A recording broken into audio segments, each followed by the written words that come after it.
Мугалимдин маданияты жана этикасы. Мугалимдин маданияты анын сүйлөгөн сөзүндө, жүрүш-турушунда, балдарга болгон мамилесинде болуп саналат. Мугалимдик кесип пакизалыктын, мамилешүүнүн, сооп жыйноонун, баласында күндө сыноодо туруунун кесиби.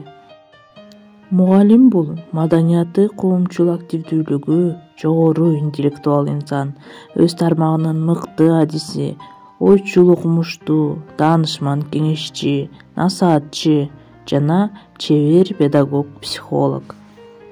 Белгилүү окумуштуу Сухомлинский айткандай, жакшы мугалим бул баарынан мурда балдарды сүйгөн, алар менен достоша алган, балдардын кубанычы менен кайгысын жүрөгүнө жакын кабылдаган, баланын жан дүйнөсүн билген, өзү да бир кезде бала болгондугун эч качан унутпаган адам. Ошондой эле ар бир адам бир кесиптин ээси болуп жаткандан кийин ал кесипти сүйүү жана баалай билиш керек деген. Эгерде кимде ким өз кесибин сүйбөсө, ал эч качан ийгиликке жете албайт жана ал педагог да боло албайт. Ал эми мугалимдин сабагы бул мугалимдин жалпы жана педагогикалык маданиятынын күзгүсү, интеллектуалдык маданиятынын өлчөмү, анын билим көлөмүнүн, маалыматынын тереңдиги, топтому.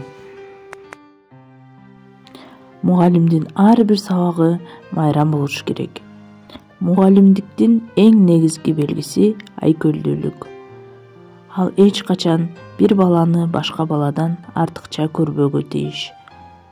Канча бала, канча окуучу тарбияласа дагы алардын баардыгына бирдей мамиле жасоосу керек. Мугалим бул мекендин зор тиреги. Мугалим уул баланы тарбиялап жатып, улутту тарбиялайт. Кыз баланы тарбиялап жатып, кылымдын жолун чабат.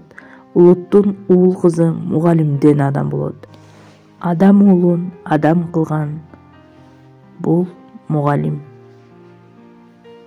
Мугалим бул кесиптердин сереси, мугалим бул кесиптердин төрөсү, мугалимдер сыйкырдуу бир дарактай, жайдыр кыштыр бышып турган мөмөсү.